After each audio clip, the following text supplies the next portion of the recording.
झांसी की रानी लक्ष्मीबाई का नाम तो आप सबने सुना ही होगा। उनकी वीरता की मिसाल हर भारतवासी के दिल में बसती है। लेकिन कभी सोचा है कि रानी लक्ष्मीबाई को प्रेरणा किसने दी?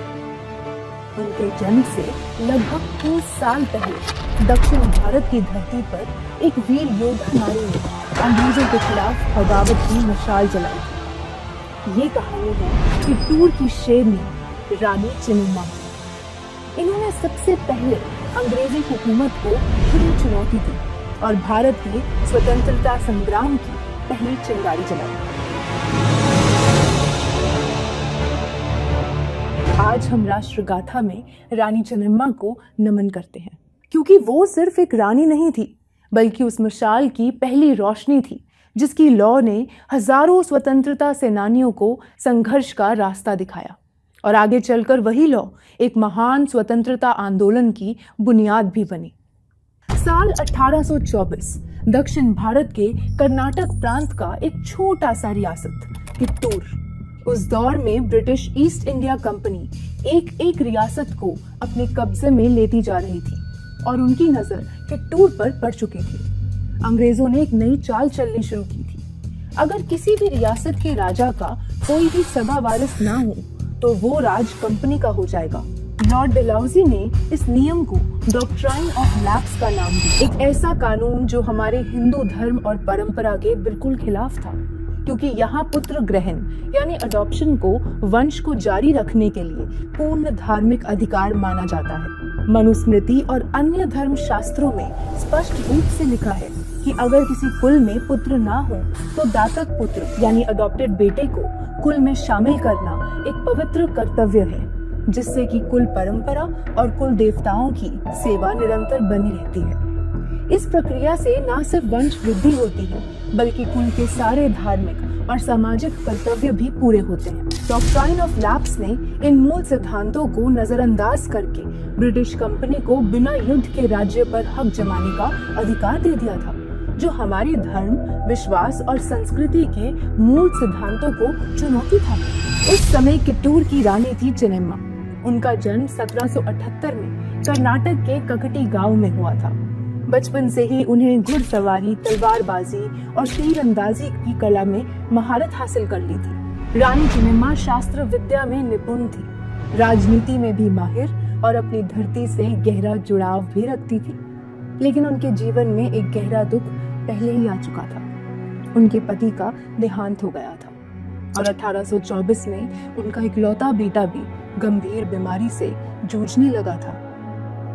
और फिर आई वो रात जो कित्तूर के इतिहास में एक तूफान बनकर आई। एक माँ की बेचैनी और एक रानी की बेबसी अपनी चरम सीमा पर थी। रानी चेन्नम्मा अपने महाराज महल के मंदिर में घंटों तक प्रार्थना करती रही, हे महादेव, मेरे बेटे को बचा लो, इस राज को अनाथ मत होने दो। लेकिन विधि को कुछ और ही मंजूर था। आधी रात के आसपास नन्हा सा वो राजकुमार जिंदगी की लड़ाई हार चुका था। उसका देहांत हो गया। महल में शोक की लहर दौड़ गई। एक माँ की दुनिया उजड़ चुकी थी। एक रानी का सिंहासन भी खतरे में पड़ने लगा।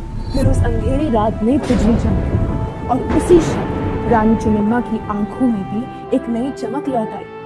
अपने आंसू पोंछे और रानी ने ठान लिया कि कित्तूर की गद्दी को वो कभी भी अनाथ नहीं छोड़ेंगी। उसी तूफानी रात में रानी चेन्नम्मा ने तुरंत अपने मंत्रियों और सेनायकों को दरबार में बुलाया और सबके सामने उन्होंने एक ऐतिहासिक फैसला लिया। एक छोटे से बालक शिवलिंगप्पा को गोद लेकर उन्होंने अपना पुत्र माना और कित्तूर का वारिस घोषित कर दिया। महल के सब लोग चकित रह गए। बेटे की चिता की आग ठंडी भी नहीं हुई थी कि रानी ने दूसरे बालक को अपना बेटा बना लिया। ये कदम आसान नहीं था, पर रानी जानती थी कि राज और प्रजा की भलाई के लिए एक वारिस होना बहुत जरूरी है। उन्होंने निर्धारित किया कि चाहे कितना ही बड़ा दुख क्यों न झेलना पड़े, अपने राज्य की स्वाधीनता के लिए वो कोई भी कुर्बानी देने को तैयार है। अपने गोद लिए पुत्र को सीने से लगाकर रानी ने प्रतिज्ञा की, कित्तूर की स्वतंत्रता पर मैं किसी की आंच नहीं आने दूंगी, चाहे इसके लिए मुझे अपना सब कुछ न्यौछावर क्यों ना करना। इधर रानी ने अपना फर्ज निभाया और कित्तूर को वारिस दे दिया। और उधर ये खबर ब्रिटिश ईस्ट इंडिया कंपनी के कानों तक पहुंच गई। अंग्रेज तो पहले से ही आसपास के इलाके पर नजर गड़ाए बैठे थे और किट्टूर पर कब्जा जमाने के लिए सिर्फ एक मौका ढूंढ रहे थे। रानी के पति की मृत्यु के बाद से ही कंपनी के अधिकारी किट्टूर को हड़पने की तैयारी में थे। उनकी नीति बिल्कुल स्पष्ट थी, अगर कोई राजा बिना सगे वारिस के मर जाए तो उसकी रियासत पर कंपनी कब्जा कर लेगी। रानी चेन्नम्मा का ये कदम उनकी चाल को नाकाम कर सकता था। ब्रिटिश अफसरों ने फैसला कर लिया था कि रानी के इस गोद लिए उत्तराधिकारी को कभी कबूल नहीं करेगी। उस वक्त किट्टूर प्रशासनिक तौर पर ब्रिटिश के धरवाड़ जिले के अधीन आता था। ब्रिटिश ने किट्टूर पर नजर रखने के लिए वहां एक अंग्रेज कलेक्टर तैनात कर दिया था। इस अंग्रेज अधिकारी का नाम जॉन थैकरे था। बॉम्बे प्रांत के governor sir mount Stuart Elphinstone से इसे स्पष्ट आदेश मिला हुआ था कि किसी भी तरह किट्टूर को कंपनी के अधिकार में लाया जाए। थैकरे ने रानी का फैसला सुनते ही स्पष्ट कर दिया था कि कंपनी शिवलिंगप्पा को किट्टूर का वारिस नहीं मानेगी। रानी चेन्नम्मा को एक सख्त चिट्ठी भेजी गई, एक तरह का अल्टीमेटम। उस खत में गहरी धमकी थी, या तो आप कंपनी की पारंपरिक स्वाधीनता को स्वीकार कर लो या फिर युद्ध के लिए तैयार हो जाओ। चिट्ठी मिलते ही किट्टूर के महल में खामोशी छा गई। सबकी नजरें रानी चेन्नम्मा पर टिकी थी। रानी ने अपने मित्र मंत्रियों से निश्चय आवाज में कहा कि जाओ, जवाब दे दो हमारे मेहमानों को। कह दो उन्हें कि किट्टूर की रानी अंग्रेजों की अधीनता कभी स्वीकार नहीं करेगी। हम अपने सम्मान और स्वाभिमान की रक्षा के लिए अंतिम सांस तक लड़ेंगे। पूरे किट्टूर राज्य में जोश की लहर दौड़ गई। जमींदार, किसान, जवान और महिलाएं तक सबने इस युद्ध को अपनी लड़ाई माना और रानी के साथ कंधे से कंधा मिलाकर सब खड़े हुए। 23 अक्टूबर 1824 ब्रिटिश कंपनी की सेना ने किट्टूर की ओर मार्च किया। 1000 से ज्यादा सैनिकों और कई तोपों के साथ अंग्रेजों ने किट्टूर को चारों ओर से घेर लिया। किट्टूर का किला आबाद नगरी के बीच स्थित था, लेकिन अब आसपास सिर्फ दुश्मन की फौज नजर आ रही थी। मगर रानी चेन्नम्मा ने कुछ ऐसा किया जो अंग्रेजों ने कल्पना भी नहीं किया था। रात के अंधेरे में अचानक किट्टूर किले का भारी गेट अंदर से खुल गया और हर हर महादेव के गूंजते नारों के साथ किट्टूर की सेना बिजली की रफ्तार से अंग्रेजों पर टूट पड़ी। किट्टूर के वीरों ने अपने प्राणों की बाजी लगा दी। तलवारें झनका रही, बंदूकों से गोलियां चलने लगी। रानी चेन्नम्मा स्वयं किले की ऊंचाई से युद्ध का नेतृत्व कर रही थी। एक सिपाही की गोली का निशाना सीधा जाकर थैकरे को लगा। ब्रिटिश सेना अपने सेनापति को मरता देख बौखला उठी। कुछ ही देर की लड़ाई के बाद अंग्रेजों को भारी नुकसान उठाना पड़ा। किट्टूर की रानी ने वो कर दिखाया था जो उस समय तक भारत में किसी ने नहीं किया था। ब्रिटिश सेना के 2 ऊंचे अफसरों को जिंदा पकड़ लिया गया था। किट्टूर के दरबार में पकड़े गए अंग्रेज अफसरों को सबने सजा देने की मांग की, लेकिन रानी चेन्नम्मा, उन्होंने उन अफसरों के साथ अच्छा व्यवहार किया। उन्होंने कहा कि हम रणभूमि में वीर हैं, लेकिन निहत्तों पर वार नहीं करते। अंग्रेज सैनिक और अफसर रानी की इस उदारता पर चकित रह गए थे। हार कर भी उनके प्राण बख्श दिए गए थे। ऐसी ऊंची नीति को देखकर उनके मन में भी रानी के प्रति बहुत सा सम्मान जागा। लेकिन ब्रिटिश सरकार अंदर ही अंदर इस हार का बदला लेने की आग में जल रही थी। अंग्रेज रानी की दया को अपनी कमजोरी समझने लगे और चुपके से अगले वार की तैयारी में जुड़ गए।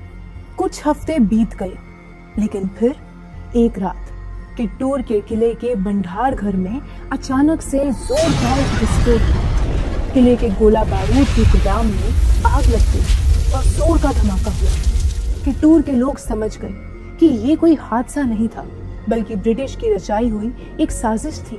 इस धोखे ने किट्टूर की रक्षा को कमजोर कर दिया। अगले ही दिन सुबह अंग्रेजों ने एक बार फिर किट्टूर पर पूरी तैयारी के साथ हमला कर दिया। इस बार ब्रिटिश सेना पहले से कहीं ज्यादा संख्या के साथ आई थी। किट्टूर के किले की दीवारों पर लगातार गोलीबारी हुई। भारी तोपों की मार से अंतिम में किले की दीवारों में दरार पड़ गई और ब्रिटिश सेना अंदर घुसने लगी। गलियों गलियों में भीषण युद्ध छिड़ा। रानी चेन्नम्मा और उनके वीर सिपाही आखिर तक लड़ते रहे, पर दुश्मन संख्या में इतने ज्यादा थे कि कित्तूर के कई वीर योद्धा इस मुठभेड़ में शहीद हो गए। अंत में ज्यादा खून खराबे के बाद और अपने निर्दोष प्रजा की जान बचाने के लिए रानी चेन्नम्मा को सरेंडर करना पड़ा। अंग्रेजी कंपनी ने रानी को बंदी बना लिया। उन्हें कड़े पहरे में कित्तूर से दूर बेलहोंगल की एक दुर्गम किले में कैद करके रख दिया। ये सोचकर ही दिल कांप उठता है कि जो रानी कभी घोड़े पर सवार होकर रणभूमि की नायिका हुआ करती थी, उसे अब पत्थर की दीवारों वाली अंधेरी कोठरी में कैद कर दिया गया था। पहरेदारों की नजर में दिन बीतने लगे, लेकिन रानी के अंदर की आग ठंडी नहीं हुई थी। कैद में रानी चेन्नम्मा ने 2 बार भागने की कोशिश भी की। एक बार अपनी सखी जानकी के साथ मिलकर सुरंग के रास्ते, और दूसरी बार बीमार पड़ने का नाटक करके, पर दोनों ही कोशिशों में वो नाकाम रही। अपनी कैद के वीराने में रानी कभी छोटी सी खिड़की से डूबते सूरज को निहारा करती, तो कभी आंखें बंद करके सिर्फ भगवत गीता के श्लोकों का स्मरण करती। उनकी हिम्मत टूट रही थी, पर फिर भी वो हृदय में एक आशा लिए जी रही थी कि शायद फिर कभी अपने कित्तूर को आजाद देख पाएंगी। उन्होंने एक बार कहा था कि मैंने जो बीज बोया है वो एक दिन वृक्ष बनेगा। ये कित्तूर की हार नहीं, स्वतंत्रता की सिर्फ एक शुरुआत है। 21 फरवरी 1829। बेलहोंगल की उस कैद खाने को अंधेरा धीरे धीरे घेर रहा था। सूर्यदेव पहाड़ियों के पीछे ढल चुके थे और सांझ उतर आई थी। उस अकेले अंधेरे कमरे में खिड़की के रास्ते हल्के हल्के चांदनी की एक हल्की सी किरण अंदर आ रही थी। रानी चेन्नम्मा उस खिड़की के पास मौन बैठी आसमान को तक रही थी। उन्होंने एक गहरी सांस ली। मन में जैसे बीते हर युद्ध, हर घाव, हर बलिदान की यादें समा रही थी। धीरे से उनकी आंखें बंद हो गई और फिर सब कुछ शांत हो गया। उस रात सिर्फ एक रानी ही नहीं, एक युग समाप्त हो गया। 50 वर्ष की अवस्था में कठोर कैदी जीवन की तन्हाई और अत्याचारी परिस्थितियों को झेलते हुए रानी चेन्नम्मा ने अपनी अंतिम सांस ली। उनका अंतिम संस्कार उसी धरती पर किया गया जिसकी रक्षा के लिए उन्होंने तलवार उठाई थी। पर उनकी कहानी यही खत्म नहीं होती। रानी के सबसे विश्वसनीय और बहादुर सेना नायक संगोली रायना ने रानी के मृत्यु के बाद भी अंग्रेजों के खिलाफ गोरिल्ला युद्ध जारी रखा। वो चाहते थे कि रानी के गोद लिए पुत्र शिवलिंगप्पा को कित्तूर की गद्दी पर बिठाया जाए, पर आखिरकार रायना को भी अंग्रेजों ने पकड़ लिया और 1830 में उन्हें फांसी दे दी गई। कित्तूर पर फिर ब्रिटिश सरकार का पूरा कब्जा हो गया, लेकिन फिर भी रानी चेन्नम्मा अपने बलिदान से भारत के स्वतंत्रता संग्राम की पहली चिंगारी प्रज्वलित कर चुकी थी। उनकी वीरता अमर हो गई थी। कर्नाटक में आज भी 22 से 24 अक्टूबर तक हर साल कित्तूर उत्सव मनाकर लोग रानी की याद में उत्साह मनाते हैं। भारत के संसद भवन में भी रानी चेन्नम्मा की प्रतिमा स्थापित है, जो उस साहस की गवाही देती है कि जिसने पहली बार अंग्रेजों को झुकने पर मजबूर किया था, वो थी रानी चेन्नम्मा। रानी चेन्नम्मा की ये वीर गाथा यहीं तक थी, लेकिन हमारी गाथाओं का सिलसिला जारी रहेगा। ये है हमारा शो राष्ट्रगाथा, जहां हम आपको मिलवाते हैं उन महानायकों से जिन्होंने भारत को अध्यात्म, धर्म और गौरव के शिखर तक पहुंचाया। तो आइए साथ मिलकर भारत का परचम पूरे विश्व में लहराएं। जय हिंद, जय भारत।